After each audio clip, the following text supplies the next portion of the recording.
Good morning. Today I wanted to show you what I bought off of Amazon, and I just received it today. It's called the Kelly Kettle, and it comes in 3 sizes. There's the Trucker, which is a small, the Scout, which is a medium, and the Base Camp, which is the large.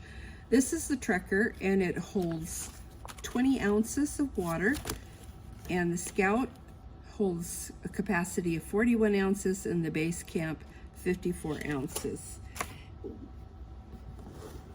What it does, it can heat your water in 3 to 5 minutes, and you can use just scraps that you find anywhere, as far as twigs, little twigs, pine cones, or anything. I'll use a fire starter that I have made. I have a bunch of cotton balls with Vaseline, and I will use that to start it, and I will put pine cones and stuff in it. It comes with this nice little bag, and it all fits in that bag. And these are the pieces that it comes with, and I'm going to try to show them to you here.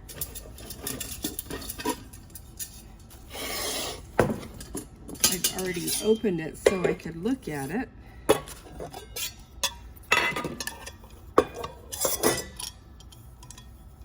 First of all, it has this cute little cup with silicone handles, and it has a little removable, you can move it around to what side you want.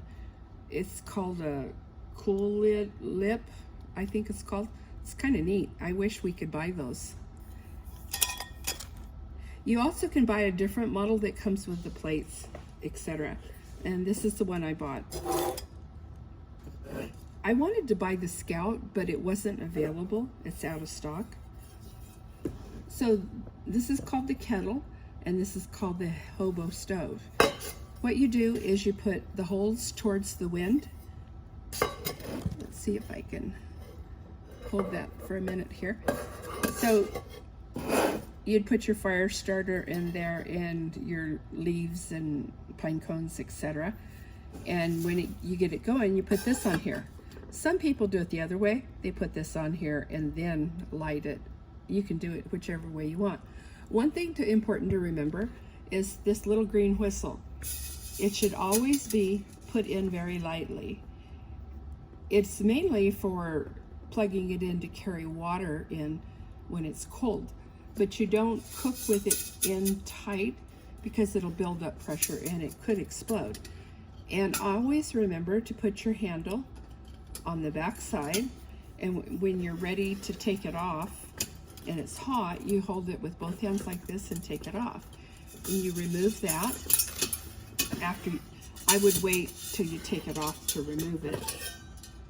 And then you can use it to tip like this. Can you see me holding this? You use it like that to pour.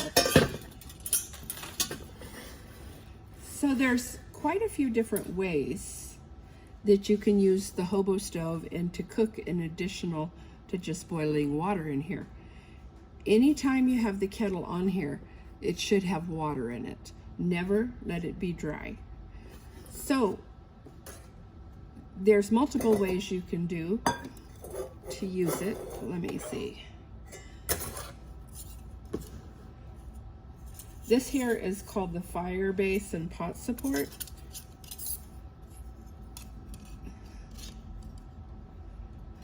And this here fits inside the pot like that. And if you keep it going enough in there so that it's got fire going up through here, then you can cook something up here if you choose to. This lid fits loose so you can quickly get it on and off. But it's also like a little frying pan, and you can like fry an egg. It's so cute. Look at that. They're so tiny. I think it's so cute. So you can fry your egg in there. But there's multiple ways you can do it. And let me point out that there's this here for a handle.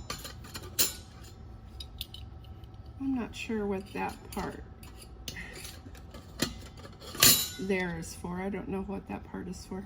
But right here, you can hold it like this and take it out while it's hot so you don't have to touch it. Same goes for the pot. You can take it out. Another way to be able to cook in it is to just use the Hobo Stove. This is called the Hobo Stove, this portion here. And it can go in there, and you can fry your egg there or cook with it there. In addition, you can like barbecue your meat, and you can put this down into here.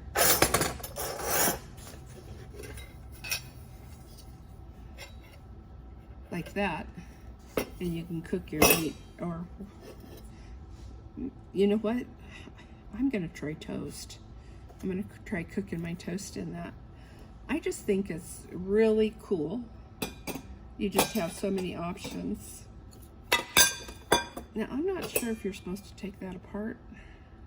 Oh, you gotta turn it to make it flat. There it goes. To make it side by side. So you have those multiple ways for cooking. I think it's pretty cool. And I'm going to try this out as soon as I can. I just wanted to show you that it's a good idea. This is great for a prepper. You can carry it along with you. Now, some people say that's pretty big for a backpack, but so is a can of propane. And a propane is bigger and heavier, and you're usually bringing it back with you. So this is quite a bit lighter. I think it's less than 2 pounds, maybe. Let's see. It's well, it comes in aluminum or stainless steel. The stainless steel is 1.5 pounds for this one. And even the largest one weighs 2.5 pounds, so that's not bad at all. So I hope you enjoyed watching this video, and I hope you watch for the future, because I plan on, how does that go? I plan on using it.